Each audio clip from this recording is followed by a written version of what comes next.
My boss fired me for my dad's funeral. She said I was too emotional to lead an email chain. My boss fired me. Then I found her name on a check made out to my husband. My world collapsed. How could they?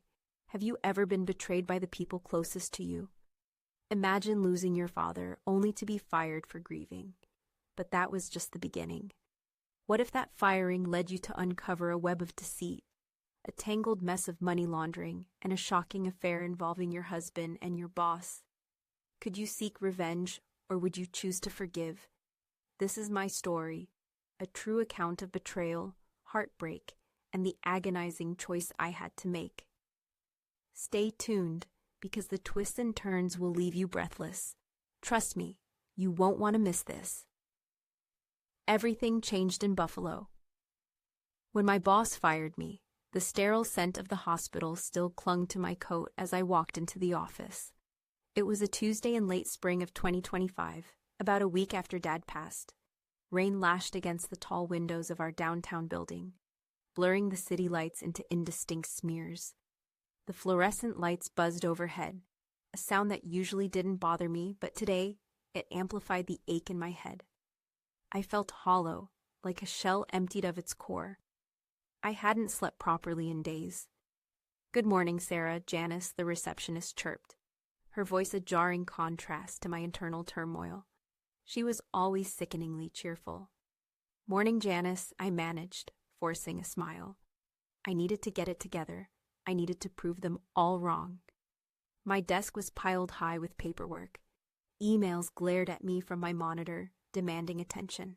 I was a financial analyst for a mid-sized company, nothing glamorous, but a stable job I'd worked hard for. I just needed to catch up, but the thought of sifting through hundreds of emails felt insurmountable. The first message that caught my eye was from Eleanor, my boss. The subject line read, "Urgent, meeting in my office." My stomach dropped. Eleanor had been off since Dad's passing. Distant, cold. I knocked on her door. "Come in," she said, her voice clipped. Eleanor sat behind her massive mahogany desk, the afternoon light catching the sharp angles of her face. She looked severe, even more so than usual. "Sarah," she began without preamble, "we need to talk about your performance." "My performance?" I asked, confused. "I know I was out last week, Eleanor, but I'm catching up. I worked late last night." "That's precisely the problem," she interrupted, her eyes glinting. "You're not emotionally available, Sarah. You're too distracted to handle the responsibilities of leading an email chain, let alone managing departmental funds. We can't have someone so unstable in a position of trust." I stared at her, dumbfounded. "Unstable? Eleanor, my father just died. I took one day for the funeral. One day." I could feel my voice rising, the raw grief threatening to spill over. "Exactly. You're too emotional. This company needs stability, not drama. I'm letting you go, Sarah, effective immediately." The words hit me like a physical blow. Fired. For grieving my father. "You're firing me? Now? Because my dad died?" "It's not personal, Sarah. It's business. Here's your severance package. Security will escort you out in 30 minutes. She pushed a thick envelope across the desk. 30 minutes. My life, my stability, reduced to 30 minutes. As I walked out of her office, the rain intensified, mirroring the storm raging inside me. I passed Mark's office. Mark, my husband, I wanted to tell him, to seek comfort. But he was on a call, his brow furrowed in concentration. I didn't want to interrupt. Later, I thought. I'll tell him later, but later never came. That night, after a tense, silent dinner, I couldn't sleep. I tossed and turned, replaying the scene with Eleanor in my head. Something didn't feel right. The excuse, the timing. It all seemed too convenient. I decided to check my work email one last time. I shouldn't have. Company policy prohibited it, but I needed answers. Sitting in the dark, the glow of my laptop illuminating my face, I managed to bypass the security protocols. There were hundreds of emails, most of them routine, but one caught my eye. An email from Eleanor to a vendor I didn't recognize, a vendor named Sunrise Solutions. The subject line was innocuous.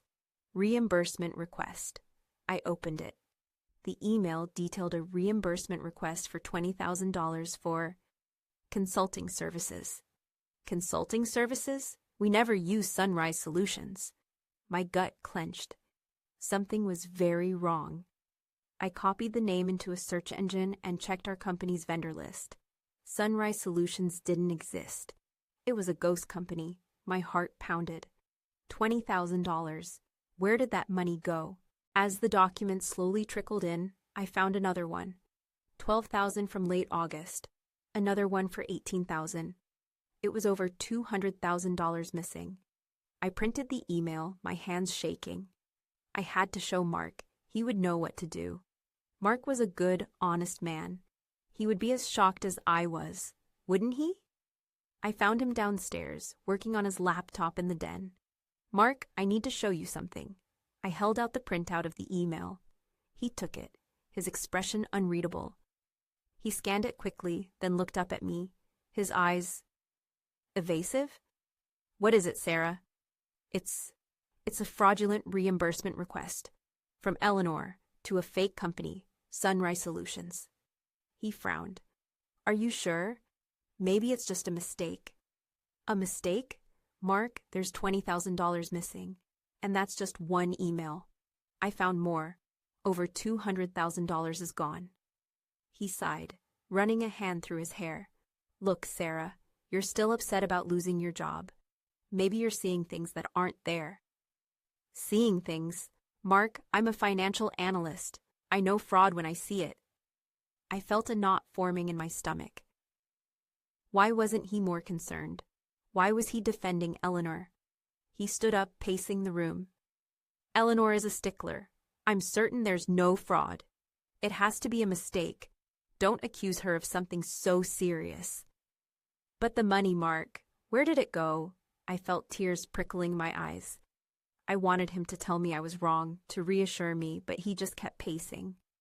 I don't know, Sarah, and frankly, I don't want to get involved. This is between you and Eleanor. I suggest you just let it go. Let it go. $200,000, my job, my reputation, and he wanted me to let it go? How can you say that? Don't you care that she fired me? That she's stealing from the company? My voice broke. Are you protecting her, Mark? He stopped pacing, his face hardening. Don't be ridiculous, Sarah. Eleanor is my boss. I just can't believe she would do this. I stared at him, a terrible thought dawning on me. Your boss? Or something more, Mark? I asked. He didn't answer. The silence stretched between us, thick and suffocating. Then he looked away, unable to meet my eyes. That was all the answer I needed. The floor seemed to drop out from under me. My husband, my boss, betraying me, together. How could this be happening? Mark, please tell me it's not true, I whispered. My voice barely audible. He still wouldn't look at me. He just stood there, silent, guilty. How could you? The words came out as a sob. I turned and ran from the room, tears streaming down my face. That night, I didn't sleep at all. I couldn't. Every time I closed my eyes, I saw Eleanor's smug face, Mark's averted gaze. They had taken everything from me, my job, my father, and now, my husband. I stared at the ceiling. What would you do in my shoes? I felt alone. I wasn't going to let them get away with this. I had to fight back. But how? I didn't have proof, only suspicions and a few email printouts. Eleanor was powerful, well-connected. And Mark? I couldn't even think about Mark. I decided to call Uncle Joe, Dad's war buddy. They had served together in Vietnam and remained close friends until Dad's death. Uncle Joe wasn't really my uncle, but he was as close as family. He was a retired detective, tough, resourceful, and fiercely loyal. Sarah, honey, is that you? How are you holding up? His voice was gruff, but kind. Uncle Joe, I need your help, I said, my voice trembling. I told him everything, about Dad, about being fired, about Eleanor, and about the missing money. I even told him about Mark. There was a long silence on the other end of the line. Then Uncle Joe spoke. his voice low and dangerous. "Those bastards. Don't you worry, Sarah. We're going to get them. Tell me everything you know." He helped me track down the real people behind Sunrise Solutions, a shell corporation registered in the Cayman Islands. He pieced together the money trail, uncovering a complex web of transactions designed to hide the stolen funds. He even managed to get a copy of Eleanor's bank records. What we found was even worse than I imagined. Eleanor had been systematically embezzling money from the company for years, using Sunrise Solutions as a front. And Mark had been helping her. He had been forging documents, approving fraudulent invoices, and covering her tracks. He was in deep. I felt sick. Not just betrayed, but complicit. How could I have been so blind? As we gathered evidence, I discovered something else. Eleanor had been having an affair with Mark for over a year. They had been planning to run away together, to start a new life with the stolen money. The thought made my blood run cold. Uncle Joe helped me file a whistleblower complaint with the SEC. We had enough evidence to bring Eleanor down, and Mark with her. But there was a problem. Our evidence included documents that Mark had forged, documents that would implicate him in the embezzlement scheme. If I turned them over to the authorities, Mark would go to prison. I had a son, 8-year-old Tommy. He adored his father. How could I do that to him? How could I take his father away? But how could I protect Mark when he had betrayed me so deeply? He had lied to me, cheated on me, and stolen from my company. He deserved to pay for what he had done. I was torn. Expose Mark and send him to prison, or protect him for Tommy's sake and let Eleanor get away with everything. What would you do? My choice was going to affect not just me, but my son. The pressure was immense. Every night I lay awake, agonizing over the decision. I spoke to Tommy, trying to gauge his understanding of the situation. He knew something was wrong. He missed his father. "Mommy, why is Daddy so sad?" he asked me one night, his eyes wide with concern. That question broke my heart. I couldn't do it. I couldn't send his father to prison, even if he deserved it. I told Uncle Joe my decision. He was furious. "You're letting them get away with it, Sarah. They'll just do it again." "I know, Uncle Joe, but I can't do that to Tommy. I can't take his father away." Uncle Joe sighed, his anger softening. "All right, honey, I understand. But we're not letting Eleanor off the hook. We'll just have to find another way." We spent the brute. We presented the SEC with all the evidence we had, meticulously documenting her embezzlement scheme. We left out the forged documents that would implicate Mark. The SEC launched an investigation, and Eleanor was eventually arrested. She was charged with multiple counts of fraud, embezzlement, and money laundering. Mark was questioned, but without the forged documents, there wasn't enough evidence to charge him. He was fired from the company, his reputation ruined. Eleanor pleaded guilty to some of the charges and was sentenced to 5 years in prison. She was also ordered to pay restitution to the company, though it would take years to recover all the stolen funds. As for Mark, he moved out of the house. He tried to apologize, but I couldn't forgive him. Not yet, maybe not ever. The wound was too deep, life after everything. This was hard. I was jobless, alone, and betrayed. My career was ruined, my heart broken. But I had Tommy, and that was enough. I decided to start over. I used my severance pay and some savings to enroll in a coding boot camp. It was something I had always been interested in, and I needed a new career, something that wouldn't remind me of what I lost. It was difficult, but I persevered. I studied hard, networked with other students, and built a strong portfolio. After graduating, I landed a job as a junior developer at a small tech company. It wasn't glamorous, but it was a start.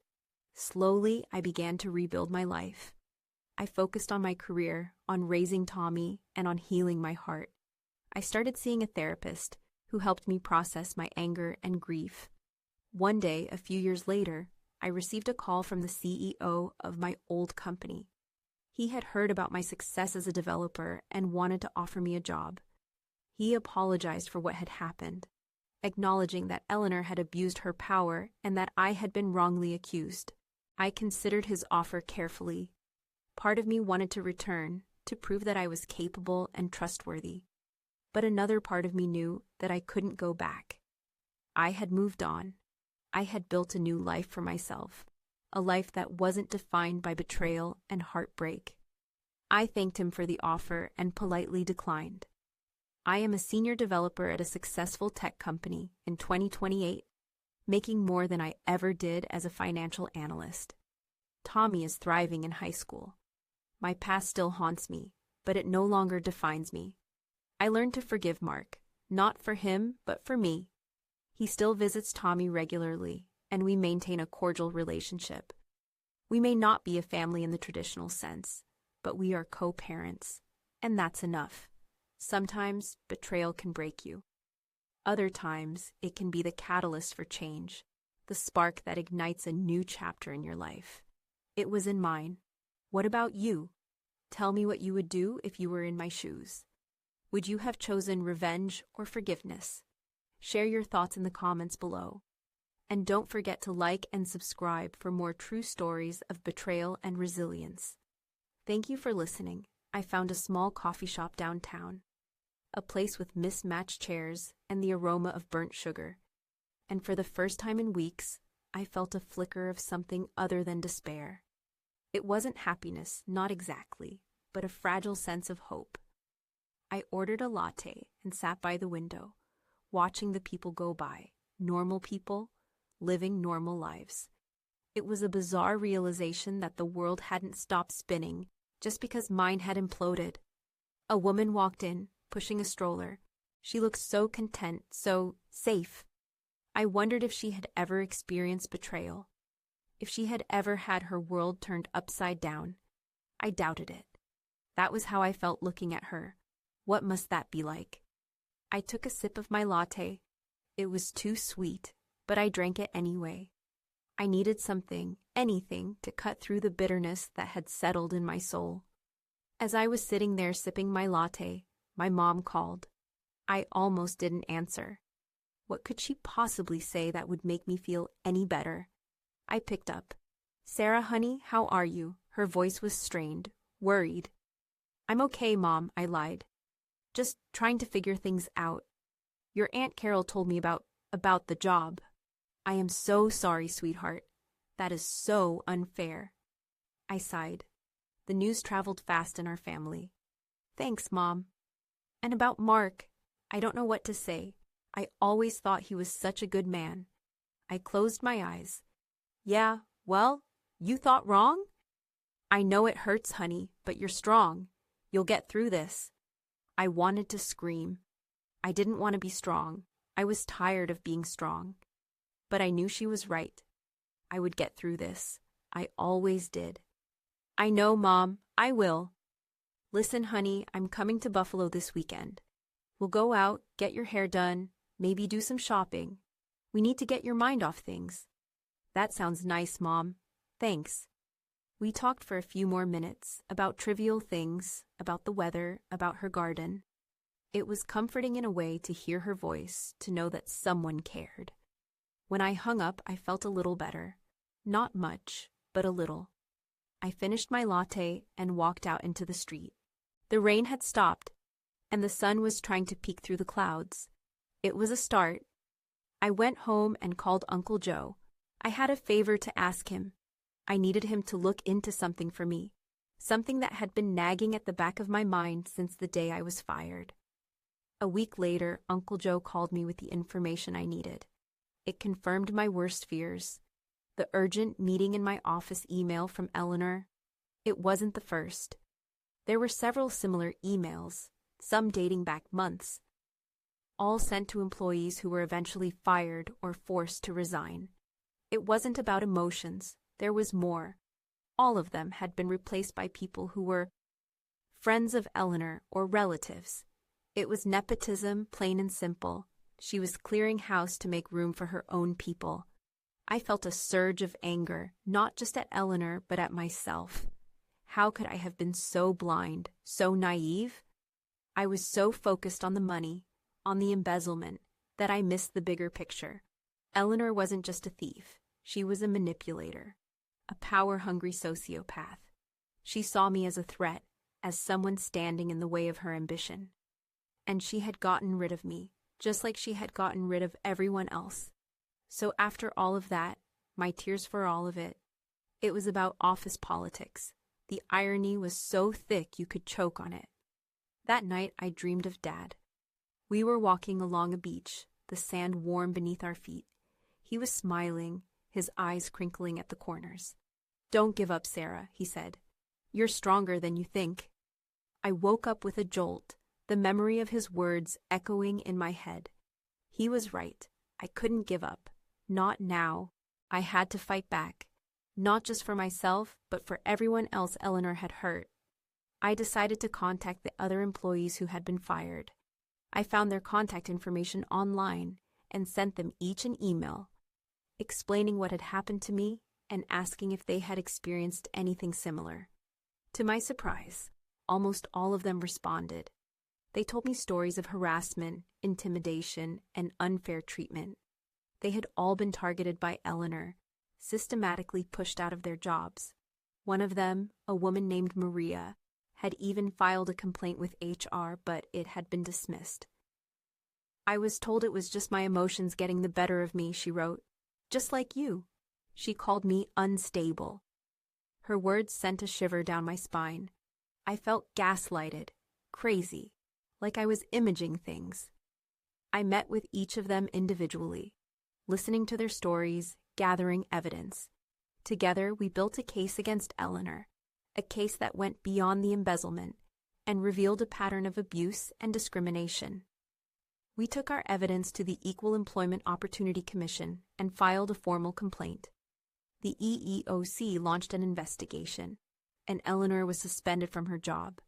A few weeks later, she was fired, for good. This time, there was no coming back. What I didn't know was that as her life deteriorated, she wanted mine to disappear with it. One evening, a detective showed up at my door.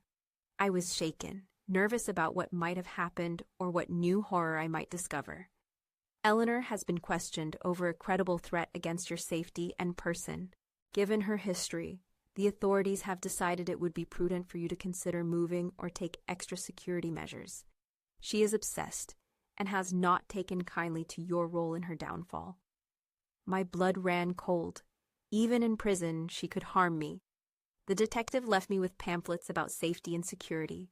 He told me to take extra care. "Maybe a guard dog. If you notice anyone suspicious, call us immediately. But remember, she also has contacts we don't know about. Be very careful." My family and I were in danger. But then I realized that even though my life was messy and complicated, even though I had been betrayed and hurt, I had also found strength and resilience. I had learned to forgive, to rebuild, and to fight for what was right. My family and friends had helped, and I was so grateful for the love I still had. I was grateful to be free. My life may not have turned out the way I had planned, but it was mine. And I was proud of who I had become. And who was I? I was someone who had lost everything and found something even better. Myself. I was going to be just fine. That night, I barely slept. Every creak of the house, every rustle of leaves outside my window sounded like an intruder. The detective's words echoed in my head. "She is obsessed. Be very careful." I double-checked the locks on all the doors and windows, armed myself with a baseball bat, and tried to calm my racing heart. Tommy was asleep upstairs, oblivious to the danger. I had to protect him, but how? Moving wasn't an option. I couldn't afford it, not without selling the house. And even if I could, where would I go? She would find me. She always did. "Uncle Joe, I need your help," I said, my voice trembling. "Eleanor is threatening me. The police warned me to be careful." "That crazy bitch," he growled. "Don't worry, Sarah. I'll handle this." He arranged for a security system to be installed in my house, with cameras and alarms. He also hired a private investigator to keep an eye on Eleanor to make sure she wasn't planning anything. "This is just temporary, Sarah," he said, "until we can get her transferred to a maximum security prison." I was grateful for his help, but I still felt uneasy. I couldn't shake the feeling that I was being watched, that Eleanor was always one step ahead of me. I started to see her everywhere, in the grocery store, at the park, even in my dreams. I knew it was my imagination, but it was terrifying nonetheless. I found myself becoming paranoid, suspicious of everyone I met. I avoided going out alone, and I kept Tommy close to me at all times. The stress was unbearable. I was exhausted, both physically and emotionally. I felt like I was living in a constant state of fear. I confided in my therapist. "I'm scared. What if something really bad happens?" I said. "It's understandable that you feel that way," she said, her voice gentle. "You've been through a lot, but you can't let fear control your life. You have to find a way to move forward, to reclaim your power." "But how?" I asked. "How can I feel safe when she's still out there?" "You can't control what Eleanor does," she said, "but you can control your response to it. Focus on what you can control. Your own safety, your own well-being, your own happiness. Don't let her steal that from you, too." Her words resonated with me. She was right. I couldn't let Eleanor win. I couldn't let her steal my joy, my peace, my life. I had to find a way to fight back, to reclaim my power. I decided to take a self-defense class. I wanted to learn how to protect myself and Tommy, to feel more confident and in control. The class was empowering. I learned basic self-defense techniques, how to recognize and avoid dangerous situations, and how to stand up for myself. I also met other women who had experienced violence and trauma. We supported each other, shared our stories, and healed together. Slowly, I began to feel stronger, more resilient. I started to believe that I could overcome anything, that I could survive anything. I even started to feel a flicker of hope again. One sunny afternoon, Tommy came running into the house, his face flushed with excitement. "Mom, guess what?" he said. "I made the baseball team." My heart swelled with pride. "That's amazing, honey," I said. "I'm so proud of you." He hugged me tightly. "Can you come to my practice tomorrow?" he asked. "Of course," I said. I wouldn't miss it for the world. As I watched him run back outside, I realized that I had a lot to live for. I had Tommy, my family, my friends, my career. I had a life worth fighting for. I was not going to let Eleanor take that away from me. I was going to stand up to her, to reclaim my power, and to live my life to the fullest. I sat on the bleachers, watching him run around the field, his face beaming with joy. I felt a sense of peace, a sense of gratitude. As the sun began to set, I noticed a figure standing in the distance, watching us. It was Eleanor. My heart pounded in my chest. I felt a surge of anger, a surge of fear. But this time, I didn't panic. I stood up, took a deep breath, and walked towards her. She didn't move, she just stood there, staring at me. Her eyes were cold, empty. "What do you want, Eleanor?" I asked, my voice trembling but firm. "I want my life back," she said, her voice low and menacing. "You ruined everything." "You ruined your own life, Eleanor," I said. "You made your own choices. You can't blame me for that." "Yes, I can," she said. "You're the reason I'm in prison. You're the reason I lost everything." "No, Eleanor," I said. "You're the reason you're in prison. You're the reason you lost everything. You made your bed. Now lie in it." I turned and walked away, leaving her standing there alone. I didn't look back. I knew that she was still watching me, but I didn't care. I had faced my fear, and I had won. I walked back to the bleachers, where Tommy was waiting for me. He ran up to me and hugged me tightly. "Did you see me, Mom?" he said. "I hit a home run."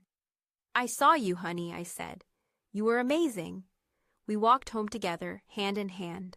the setting sun casting long shadows behind us.